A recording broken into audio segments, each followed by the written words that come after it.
Shields up, Iron Breakers. Rurikhan here coming at you with another video, and today we're going to be talking about World of Warcraft Battle for Azeroth. Today's video is going to feel a little bit different from my usual videos where I'm like a little bit hyper and just trying to cram in as much information as possible into as little time as possible, because I do have quite a bit of a history with World of Warcraft, and I wanted the video to be a little bit longer, and I want it to be a bit more of a chill video. So this is not necessarily a review per se, but it is an analysis by someone who has played quite a bit of World of Warcraft in the past, and I've even been like up in there right as the raids were coming out and just like doing a hardcore raiding and just being super dedicated to this game in the past. And today I just wanted to tell you guys how I feel after coming back for Battle for Azeroth. And I know that a question on a lot of people's minds, particularly if you haven't really watched some of the recent videos that I did on World of Warcraft, might be, why now? Why come back now for this particular expansion? Why not come back for Warlords of Draenor, or come back for what's the other one called? Legion, right? And I've played both of those expansions, but it was more of a work-related thing when I did those two, so it was much different than this time. This time, you know, in a way it also is work-related because I am creating content around the game, but ultimately I wanted to come back this time. It was not just like, oh, I'm going to be doing content and I want to play the game. No, I actually wanted to play the game. And the reason why I wanted to come back to it is because they were coming back to a more grounded World of Warcraft. And I understand that World of Warcraft has always been somewhat fantastical with the stories of the Titans and, you know, the stories of the Burning Legion and all of these things that happen around World of Warcraft. But I've always appreciated kind of like the more grounded stories of the conflict between the orcs and the humans, or in this case, the Horde and the Alliance. Right? That's always more the stories that I appreciated there. And with the beginning, and I've read the stories, both A Good War and I believe the other one's Elegy? I forget the exact name.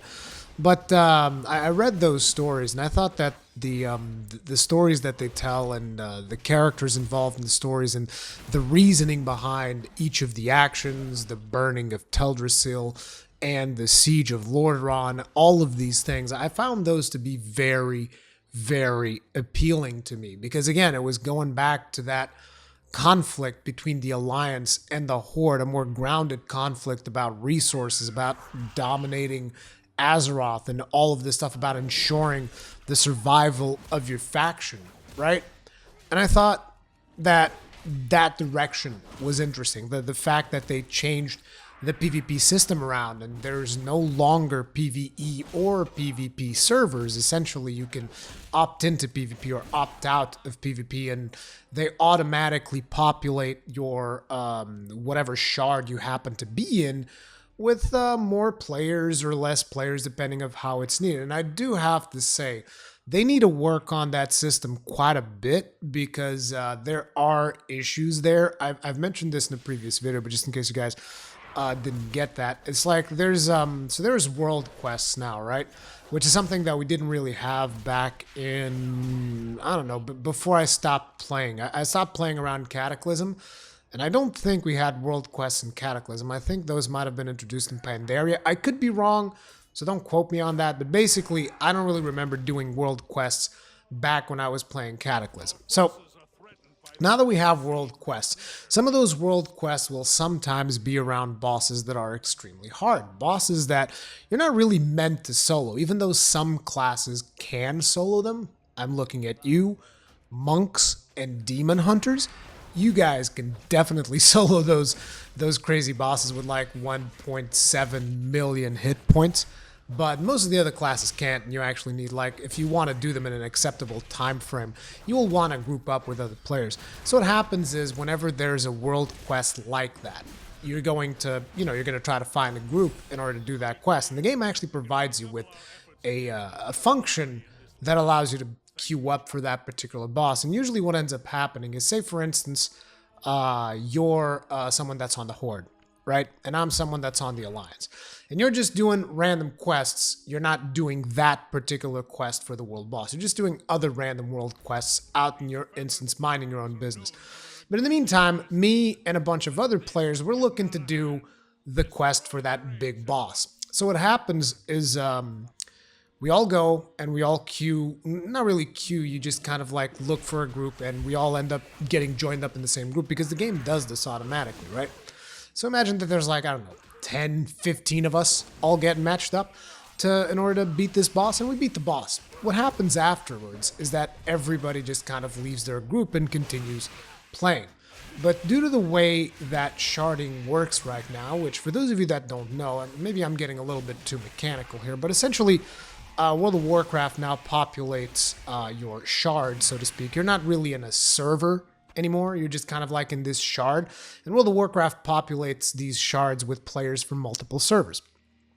So when you join up a big group of Alliance like that, after they have killed a boss, and then they're all in that shard, right?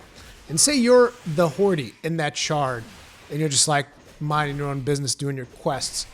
All of a sudden, there's like a shard imbalance because there's like 15 or 20 new Alliance that just got placed in that zone, in that shard, and there isn't really enough Horde to compensate for that. So Alliance is going to be very dominant, and depending on whether or not people are feeling like being assholes, if you have war mode turned on, they're just gonna raffle stomp through that area and start slaughtering everybody in their path. This has happened to me on an opposite thing because I play Alliance, and I've been stomped by the Horde, and then it's happened the other way around where I stomped on the Horde because there was just a ton of Alliance there, and it's just the back and forth feels very imbalanced. Like once that event ends, Blizzard needs to like send these people out to different shards as they exit out their group. They can't all remain in the same shard in order to ensure that there's a certain level of balance and there's not just like massive groups of death balls roaming through the map and completely killing other players. And I know some people might come in here and be like, oh, look at Rurikhan being all casual. It's like, look, dude, I've always played on PvP servers.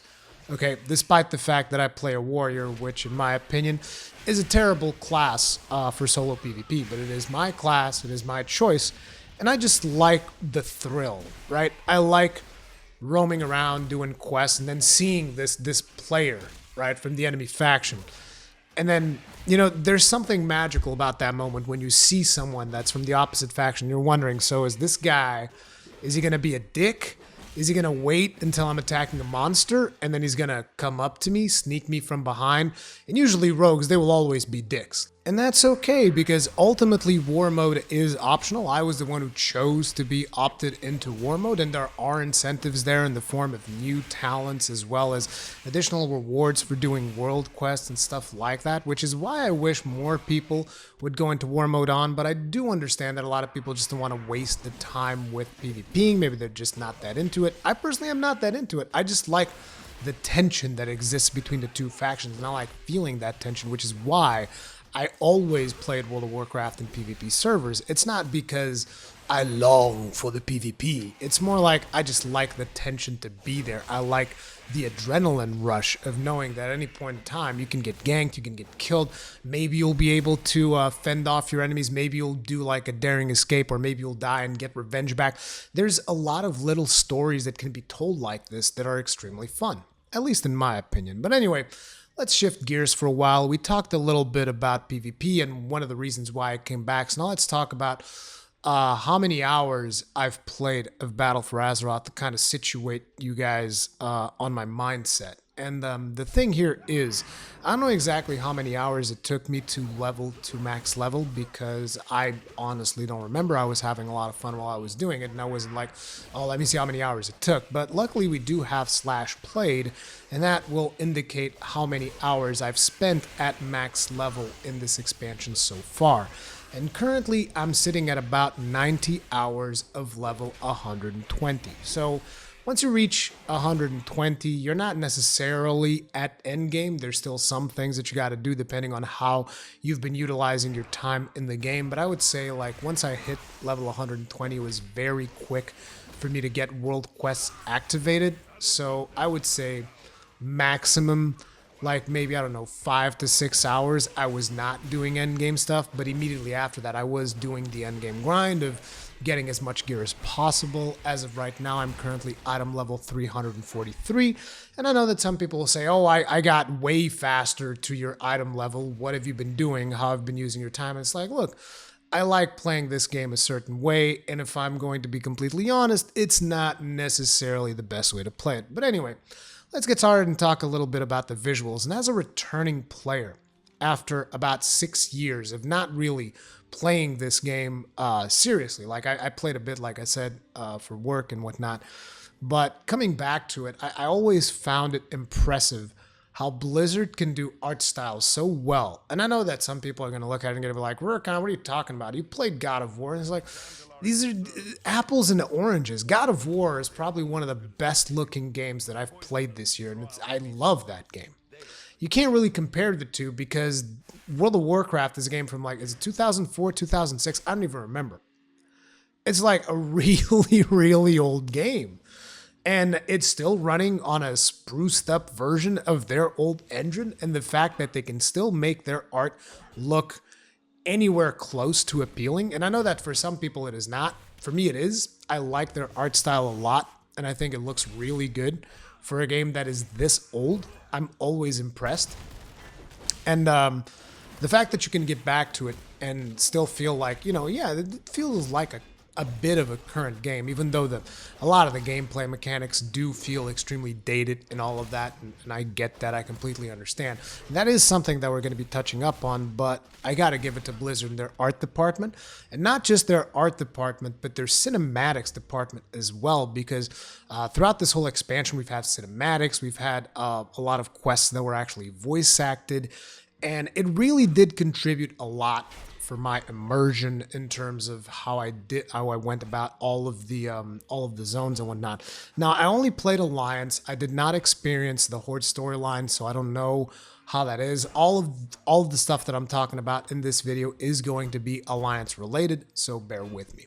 Anyway, one of the first things that you will notice in this expansion is that there's a grand total of 6 zones, but your faction only really controls 3 of them. Your leveling zones, there's only 3 of them. And then there's 3 other zones that you kind of go to and you invade on there and you're taking actions against the Horde and whatnot. And as someone who was playing with War Mode on, that was always very exciting to go there because you can actually get into conflicts with other players. So I really liked experiencing that content that way. A lot of the times nothing really happened, but sometimes, yeah, I got into a couple of skirmishes here and there and it was fun. And I liked it. I also got into skirmishes in my own zones as well, because the Horde themselves will be invading your zones and taking actions against the Alliance there. So it's interesting the way that they did that separation, and it felt very different from anything that we experienced in the previous expansions. Because in the previous expansions, it's like, hey, here's your zones, go to your zones, play through your zones, and that's it. And everybody gets the same zones, everybody gets similar quests, so on and so forth. This time around, there's like, you know, 3 zones for questing in the Alliance, 3 zones for questing in the Horde, and you're going to experience completely different content depending on the faction that you're on. So depending on how much time you actually plan on playing World of Warcraft, if you choose to play for the 2 different factions, you're going to experience 2 very different things.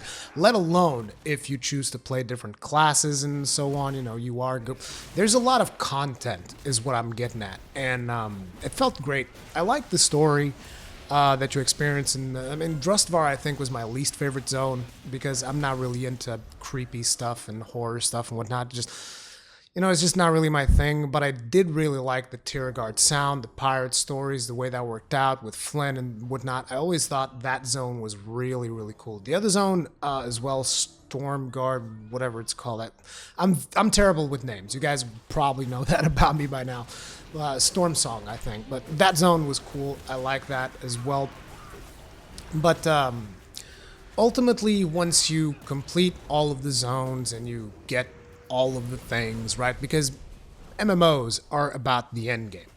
So what is the end game like? And I did a couple of instances. Actually, I think I've done all of the instances by now. You know, some of them in normal, some of them in heroic, some of them in mythic. I think I've done some of them on mythic +3.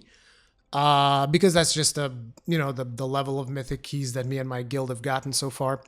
I think actually our last +3 got upgraded into a +4, but we haven't really done that yet. But I like the instances, but the thing that is the thing that is a little bit disappointing to me is that it all feels very familiar, you know? If you've done an instance in World of Warcraft, it's almost like you've done all of them. Like, sure, there are some that are cooler than others, some that have like that special mechanic. Like, one of the mechanics that I really liked in this instance, for instance, was I think it's called Tol de Gore. There's this boss that essentially she shoots these fireballs into these barrels, and if the fireballs actually hit the barrels, they'll like start this chain reaction. There's just explosions all over the place. And I thought it was cool because A, even if you mess it up, you can still kind of like dodge all of those explosions if you're good enough at tanking and positioning the boss appropriately for everybody else. But B, there's an actual mechanic where your team can move the barrels out of the way of the fireballs and prevent that whole thing together. So I think that was a cool mechanic. And there's plenty of cool mechanics like that throughout all of the instances. But ultimately, you know, I was looking for something that felt different. And so far, in all of the instances that I've done, I still haven't found anything that felt significantly different. And as someone that has tanked instances, has healed instances in the past, it's like I wanted to see an evolution in that mechanic, right? Because again, I haven't played for a bunch of years, and I was like, dude, I really want to see how they've evolved this. And ultimately, they haven't really all that much. And I'm being critical because you need to understand, because I know that some people are going to come in here, you're going to be like the super hardcore dudes of World of Warcraft, and you're going to be like, oh man, Rurikhan, you're just a casual now. You used to be hardcore about this, and now you're casual. It's like, it's not about being casual. It's about wanting something new. You know, there's a lot of new things in Battle for Azeroth, and we're going to be talking about a lot of them. This is going to be a long video, so but it's like, I want something new, and I want the grind to be fun. Because ultimately, when you get to endgame in MMOs, you're going to be grinding. You're going to be filling bars. That's what you're doing. You're filling up bars, whether it's bars of reputation, whether it's for your conquest cap of the week, because Blizzard implements caps. And you guys are like, why does Blizzard implement caps? You know, why is that a thing?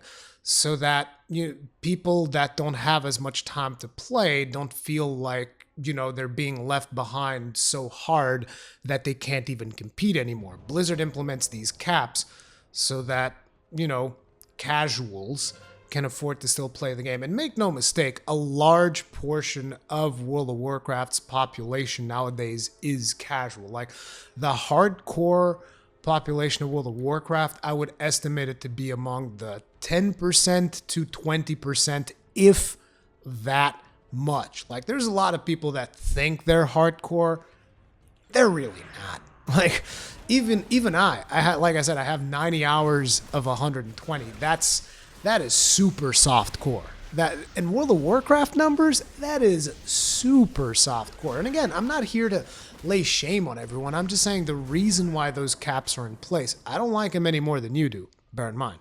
But the reason why those caps are in place is so that you can allow people to catch up to the more hardcore players, you know? Which is why a lot of the hardcore players are then driven to alts to try and get more money and try and, you know, fill more bars and so on and so forth, and have more roles that they can fill in raids, which is fine. Basically, it all works itself out.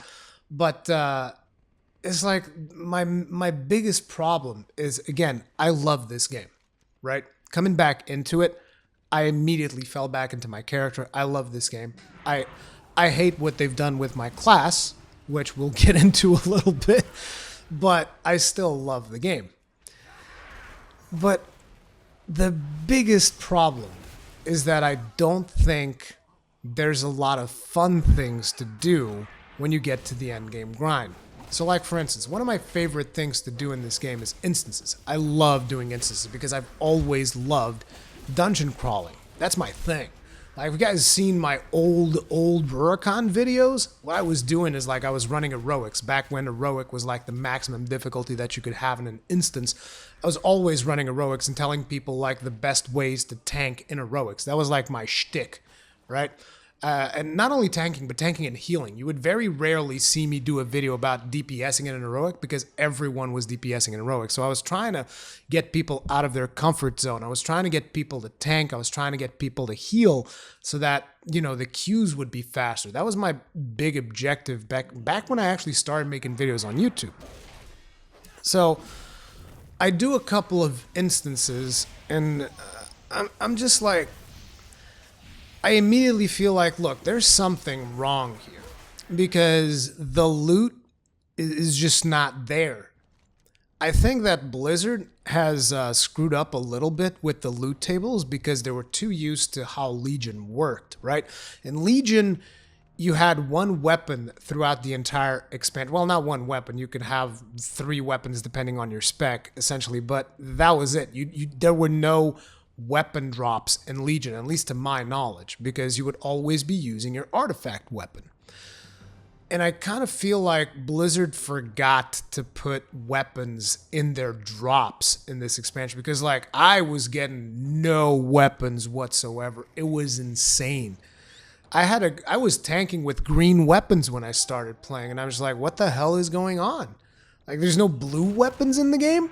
And even after that, it took like a lot of instances before I got my real first tanking weapon. And then I had a tanking weapon, which was like item level 325. I didn't have a shield because shields, again, they kind of count as weapons, right?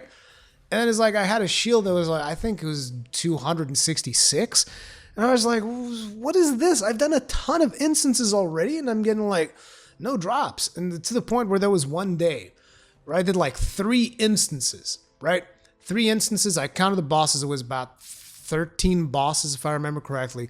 So 3 instances, 13 bosses. For those of you that don't know, each boss has like, you know, you get a chance for a loot drop from each of the bosses. And in 13 bosses, I got 2 loot pieces. And I was like, holy crap, that's crazy. That's insane. Because you're basically not rewarding players for the time that they are investing in doing a dungeon. Like, it just doesn't make any sense. And then I tweeted this out, and there was actually some of those hardcore players came back. Oh, it used to be so easy. Now this is the way to do it. It's hard now. That's much more satisfying. And I was like, I don't understand your logic because it's almost like you're saying that doing heroic instances is hard. Heroic instances are not hard. Even mythic instances, sure, they're a little bit harder, but mostly it's about the gear. It's more of a time investment thing. At least that's the way that I see it. It's more of a time investment than necessarily the difficulty level. Sure, sometimes you have to adapt your play styles. You might have to adapt a couple of tactics. You actually have to talk with people, heaven forbid, and you know, discuss tactics in order to get some stuff done, maybe in mythics. But in heroics, you don't even have to talk about tactics. You just raffle stomp through the bosses, and it's not really that hard. So it's like, it's not about how hard, at least it shouldn't be about how hard it is to get loot just because bosses don't drop it. It should be about dropping the bosses in the first place. That should be what it's all about. It should be about actually fighting these bosses and then getting the challenge should be in whether or not you can beat a boss as opposed to how many times you can beat a boss. Or maybe that's just the way that I'm thinking about things. And I'm going to be bringing a couple of comparisons here in a minute when it comes to Monster Hunter. But first, let's talk about a couple of the other things that you have to do. So in this expansion, instead of you having like a special weapon like you had in the previous expansion, you're going to get a special neck piece. And this neck piece is constantly gathering power. They even called it artifact power, which, if I'm not mistaken, no, in the previous, I believe in the previous expansion in Legion, it was called Artifact Experience, but I don't remember. It's been a long time. But anyway, so in the previous expansion, you were constantly getting power for your weapon, right? Like pretty much all of the major quests in the game would give you power for your weapon, and eventually your weapon would level up, give you access to more skills, so on and so forth.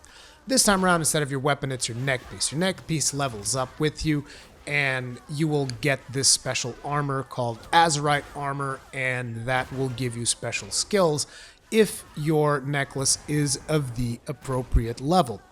So essentially you're constantly gathering artifact power, so that's another one of the things that they put a weekly cap on. They don't put a cap on how much power you can get, but they give you like this set of quests which is called Island Expeditions, and you want to get that cap. You need to get like 40,000 Azeroth, which is a lot. You can get about 9,000 if you're doing the heroic version of the islands, so usually it's about, you have to do about 5 island expeditions. And you're like, okay, but island expeditions are cool, right? And that's the problem. No, they're not. They're terrible. Like, I'm sorry. It's like I liked doing them the first time. I thought it was cool. But essentially, once you've done one of them, like even the normal ones, if you've just done a normal island expedition, you've literally seen it all. Like, sure, the scenery changes, the monsters change, but it's exactly the same thing. It's exactly the same tactic. You and your team spawn, and then another team spawns on the other side of the island or close by or whatever, and you're all fighting for resources, and whoever gets to 6,000 Azeroth first wins if you're on normal, 9,000 if you're on heroic, 12,000 if you're on mythic. And let me tell you right now, it's not even worth it to do it on mythic because it is such a difficulty gap that, and the time it takes you to complete a mythic island expedition, you're better off just spamming heroics. Just like straight up. And then there's like a special version where you can actually fight against another group of players, which adds PvP into the mix. And I think that could be interesting, but unfortunately you need to go in with a pre-made group. And I was just like, dude, it's like, this is already kind of boring to do because you have to do them so many times that I don't even want to have the chance of this thing not going according to plan. I just want to optimize it, get it done, and boom, you're sorted. Then you got your emissary quests. Now, emissary quests I think are actually cool because they involve you doing world quests, and I do like doing world quests. But essentially, there's another problem that I had with the game, which is not necessarily related to emissary quests, but it is related to reputations. Because, as you guys know, I even did a video talking about it. There's a new race that was added to the game, which was the Black Iron Dwarves. Dark Iron Dwarves? Dark Iron Dwarves. And I was like, dude, I want to have a Dark Iron Dwarf because their armor looks amazing. So I've pretty much since I started playing Battle for Azeroth, I've wanted to unlock the Dark Iron Dwarves. And I've leveled my character up to level 120, and I've spent 90 hours in the end game of level 120, and I still haven't unlocked the Dark Iron Dwarves. And I'm sorry, but it is like maybe again, this could be a whole thing about you hardcore guys are going to come in here and say, back in my day, rep grind used to be even harder. And it's like, I know. I was there. I played during vanilla. I played during the Burning Crusade. I know how excruciatingly painful rep grind used to be. But I don't think that should be used as an excuse for there being more excruciatingly painful rep grinds. Like, I don't understand this logic. It's like, if I'm not having fun, nobody should have fun. Like, that's dumb. That's just really, I'm sorry. I just completely disagree. I think that rep grind should be fun. And that, like I said, I was going to bring in an example with Monster Hunter. And I know that not everyone is going to agree with this. But again, this is very much an opinionated video piece that I wanted to do. I didn't just want it to do like, oh yeah, I like this, I like that. For World of Warcraft, I really wanted to delve deep on some of my personal concerns. This is almost more like a podcast. But anyway, continuing onwards. Here's my comparison with Monster Hunter, which for those of you that know, Monster Hunter World is probably my favorite game of all times right now. And one of the really good things about Monster Hunter is that essentially the grind is the game. It's not a game for everyone, and it knows that it's not a game for everyone. It's not trying to be. But ultimately what I can say about it is that I I can control the loot that I get in Monster Hunter to a certain extent. I'm not talking about decorations, because decoration grind is extremely RNG, but I'm talking about, let's say, for instance, I see a weapon, right? I see a weapon, it's like, oh, I want a weapon from that dragon. I can choose to go and fight that dragon and beat his face to a pulp until he drops the materials that I want for crafting that weapon. There's no such thing as me, oh, I'm going to go on this dungeon and, you know, maybe it'll drop the thing that I want. No. I go there and I beat his face in until he drops the materials that I want for my... I know exactly what I got to do in order to get that specific thing. You guys are like, well, you can also see the loot tables of dungeons. Yeah, but the chances of you actually getting something that you want from a dungeon, because let's say, I don't even know exactly how many pieces. Usually per class is about 3 to 4 loot pieces per boss. So let's say on an average you have 4 bosses per a reasonable instance, 4 to 5 bosses. But let's say like a small instance, right? So that you can kind of like optimize run. It's a fast instance. I'm even making the odds in your favor. We're not even going to go for 5 bosses. We're going to go for 4 bosses. 4 bosses, and let's say 3 pieces of loot. A lot of times there's more. But let's say 3 pieces of loot per boss. You want 1 specific piece of loot out of that instance. Good luck. Okay? You're talking about 4 bosses times 3, 12, and it's not even a 1 in 12 chance because your piece of gear is going to be on 1 specific boss, and if that boss doesn't drop it, you're shit out of luck. And what do you do then? A lot of players just leave. They just straight up leave because like, hey, I didn't get the loot I wanted. Back out. They don't even finish the instance. That's what you see. You get... Because again, you're not really giving the players, in my opinion, appropriate rewards for their time. And understand, because a lot of people are going to misinterpret this like, oh, Rurikhan just wants easy mode, easy gear, No, it's not what I want at all. I want stuff to be challenging. I want stuff to be challenging mechanically. I don't want stuff to be challenging from a time sink standpoint.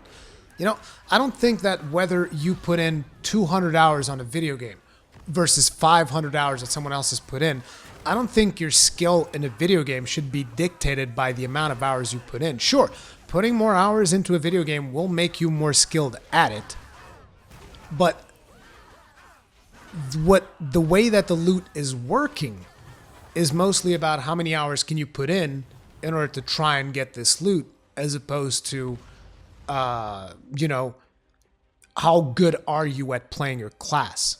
The player that plays for 500 hours, he might be better than the player that played for 200, but not necessarily.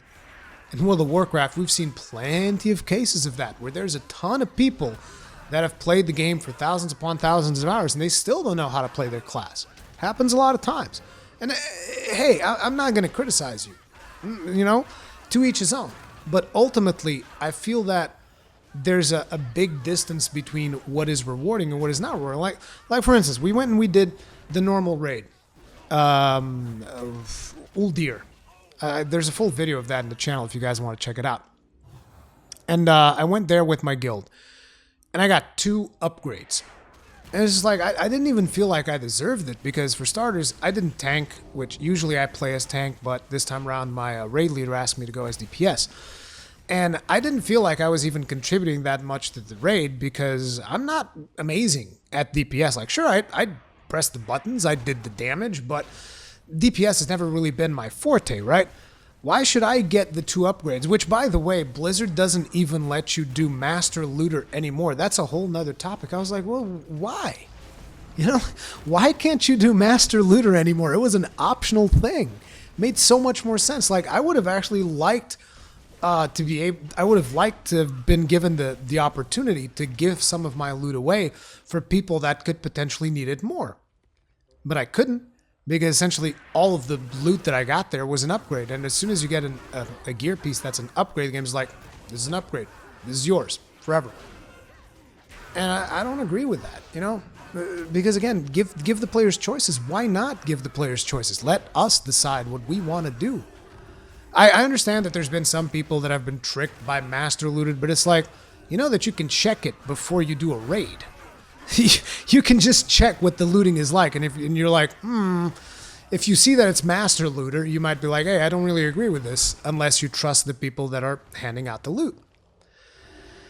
But yeah, it's like, that's the thing, right? I love the mechanics. I love the way it works. Even though, again, like I said, I wish there was more new things there. I wish there were more new things. I still like what is there mechanically. I think it's solid. But I always felt like I wasn't being rewarded enough for my time. Like, I'm putting in the time, doing in the mythic dungeons and doing the regular dungeons, and the loot's not dropping. And then imagine this, right? Warfront's release, which, by the way, I can't really talk too much about Warfronts because in my server, the Horde still hasn't taken back the Warfront, so I still haven't gotten to play the Warfront. But I went to the Warfronts as soon as as soon as they launched, and we had control of the area, so we got to do the world events there. The second I get to the Warfront, boom, 370 chest piece. No effort whatsoever. I went in there. There was like a thing for a world boss. I clicked a button, joined in, boom, 370 chest piece. I was like, I've been grinding heroics, I've been grinding mythics, I get like crap drops all the time, then suddenly I get here, boom, 370 chest piece. But that's not even the worst of it. So I'm going through and there's all these rare monsters there on the Warfront that you can kill and there's a chance that they will drop gear for you. Well, I think it was like the third rare that I killed. I was about to give up because they were not dropping any loot and I was like, this is a waste of time. So I decided to kill one more. Boom, 342-hander sword. And I was just like, what? What the hell is going on here? It's like the loot distribution is just all over the place. I find the whole way that they do loot to be extremely antiquated, and I really feel that it hasn't kept up with the times. Again, I'm not saying that everyone should get easy loot. I'm saying exactly the opposite, because I think that most people seem to be concerned with the number of tries that you do on a certain boss or how much time you invest into farming something, as opposed to whether or not you're actually capable of beating it in the first place. That is what I think matters. Because, like, after I killed something for the 10th time in a row, I don't really think I'm struggling to kill it anymore. I think we've established that I can kill that thing just fine. I should be able to just get whatever loot I want from the damn thing because I've killed it 10 times. I don't feel like killing it anymore, you know? Because in order for you to get to that, you're not always working towards the same thing. Like, say, okay, I really need this one specific piece of gear from this instance, and you're forced to do the whole instance unless you want to be a dick and exit halfway. And like everything else is just a waste of time. See, that's, again, when we go back to the Monster Hunter example, and I know a lot of people are going to criticize me for bringing that up, but it's like if I want to work towards my sword or whatever, I can just like, I want to go kill this thing to get that thing. Boom. And I know, decorations, super RNG, but for everything else, you can get it. You can progress at your own pace. And I just feel like World of Warcraft could really improve in that aspect. But having said that, I'm still having a lot of fun with it. I almost feel like this video might give off too much of a negative vibe. No, I'm enjoying it. I'm enjoying it a lot. Like, it's just like a big trip down memory lane. I do feel that Warriors are probably at the worst they've ever been. And that's another thing. You know, class balance has always been all over the place. It's always been all over. That's nothing new, right? But right now, Warriors in tanking, and again, this is my opinion. Maybe you can, oh, you're completely wrong. Warriors are the best. But Warrior tanking feels the worst it has ever felt. Ever. And I've been a Warrior tank the entire time that I've played World of Warcraft. It has never felt this bad.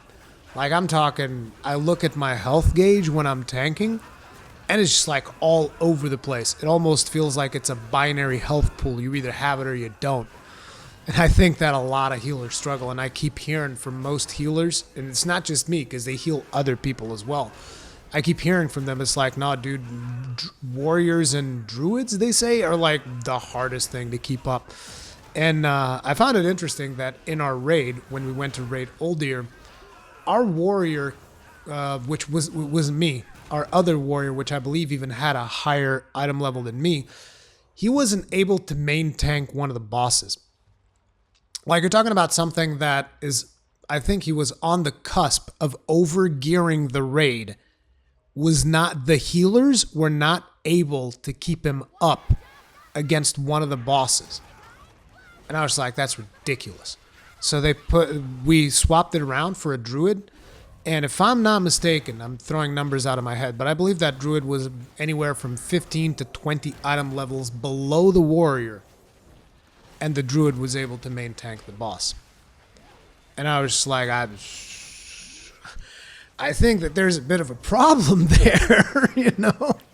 I think there might be a bit of a problem when it comes to balancing. And again, I'm not saying this because I want warriors to get buffed or anything like that.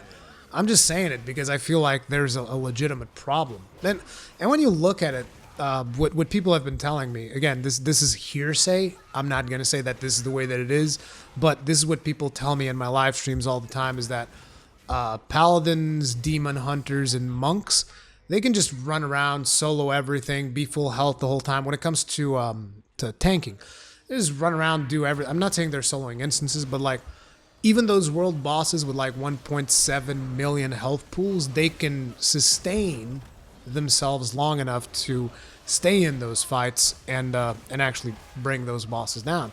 And I was like, well, I mean, shouldn't all tanks be able to do that? Like, how's that fair? You know, I don't know. But ultimately, I still think it is one of the better expansions that we've seen in a long, long time. But at the same time, I wish they did more. I wish they took more chances, because like ultimately this expansion, it felt great when it came to experiencing the cinematics and experiencing the story unfold and the whole war mode thing. I thought that was great. The way that you got three zones for the Horde and 3 zones for the Alliance, and you can like experience 2 completely different storylines depending on which way you go, the missions that you take on against each other's factions and all of that stuff. I thought that was really well made, but at the same time, it's you know, the most innovative thing it seems like that they're doing this expansion is the whole Warfronts thing, and even that, it just feels a little bit weak to me, because like, if this thing's so good, how come it's balanced in such a way that I haven't even gotten to experience the damn thing yet, and it launched, was it like on Tuesday or Wednesday or something? Like, I'm sitting here recording this Saturday night, and I still haven't gotten to do a Warfront because, you know, Horde on my server, they haven't been able to fill up the thing or whatever. And it just feels weird. And like the world content of the Warfronts, I just completely think that was terrible. Like, I'm sorry. It's very formulaic, and it's been formulaic for a while, but I did feel like Legion, the little that I've played of it, I thought that the artifact weapons felt really cool. I don't really feel like the Azerite armor is as cool as the artifact weapons, because we had this big story around the artifact weapons, right? There were quests that you would actually go and do that would tell you, like my favorite one, because again, I only play warriors. My favorite one was actually the story of the Arms Warrior sword, where you go down and there's like this big story with, I don't even remember what character it was, but he was trying to slay a monster, and then you actually go there and you pick the blade off of the head of the monster. Like, that was epic. That was amazing, right? This whole Azerite stuff is like, oh yeah, Azeroth gave you a necklace, and that activates power and some random armor that you're going to be getting as loot. And I'm just like, that's not epic, you know? It's like, that's not nearly as interesting as an artifact weapon. The artifact weapons were just like way better when it came to that stuff. But the content that is in the game is still solid. I just, again, I wish there were more new things. Like, I don't want to log in on, say, a Wednesday morning, and it's like, well, you know that you got to go do your island expeditions, and I don't want to be thinking about how boring they are, because it's always the same. As a matter of fact, I know exactly what the thing on the islands is. You jump in there, they give you like 3 targets, and it's like, okay, gonna go here, do this thing, and then I don't know, I think midway through the thing is going to be like, oh my god, there's a big explosion of Azerite. And you know, immediately you have to look around for a blue aura. Okay, that's where the Azerite explosion happened. You run over there, kill a bunch of more monsters because you get a nice chunk of Azerite. Then maybe you kill the enemy team and then you win. And it's that times 5. Like, there's no variation. There's no interesting rewards that you get for doing it. It's just something that you know that you have to do. Because again, it is also a source of the reputation that I need to unlock the Dark Iron Dwarves that I still haven't unlocked, which I find ridiculous. And I believe that if Warfronts were actually working appropriately, I would have been able to donate materials or whatever, and that would be a way for me to get reputation. But just doing world quests, like, I like world quests, but 75 rep at a time when I need, like, I don't know, 40,000 total or 50,000. I haven't even done the math on it. It's ridiculous. 50,000 experience, 75 at a time per quest. I mean, come on. That's completely unreasonable. And you know, there's other things that I want to play. I don't want to be sitting here all day doing world quests. Like, I want to do a couple for sure. The ones that I find fun or the ones that give me upgrades, but I don't want to be forcing, okay, go to friggin' Zandalar and just like spam all of the world quests to get everything that you possibly can for the 7th Legion so that you can unlock your Dark Iron Dwarf. And then after you unlock your Dark Iron Dwarf, you can switch your race for a Dark Iron Dwarf, but you still don't get the Heritage Armor, and you still have to go and level up a whole character from level 20 to level 110. And it's like, I'm even okay with the leveling up part because I actually wanted to play a shaman for a little bit just for some, you know, just for some fun. But it's like, I can't even unlock the race. And I kind of feel like if I haven't unlocked the race after 90 hours, and it's like the simple fact that I have to level up a whole character from scratch to get the one thing that I actually want, I just don't agree with that philosophy. And again, it could be me, but I just don't think that's a fun thing, you know, to keep holding that over my head like a big carrot on the stage. Like, you're almost there, you're almost getting that Dark Iron Dwarf, and I'm just like, look, dude, maybe I'm just too old for this. I'm not a kid anymore. I don't have like 100 hours that I can spend on this game every week. It doesn't work like that. But anyways, what do you guys think? Are you guys playing Battle for Azeroth? Did you guys enjoy this longer format podcast video? Almost. Let me know what you guys think about it in the comment section below. But like I said, do remember something. I'm still enjoying the game. The only reason I'm doing all of this criticism is from a place of love. I like it a lot. I want to like it more. But I do feel that we do need a couple of changes here. But let me know what you guys think. Comment section. Thank you for watching. I'll see you guys in the next one.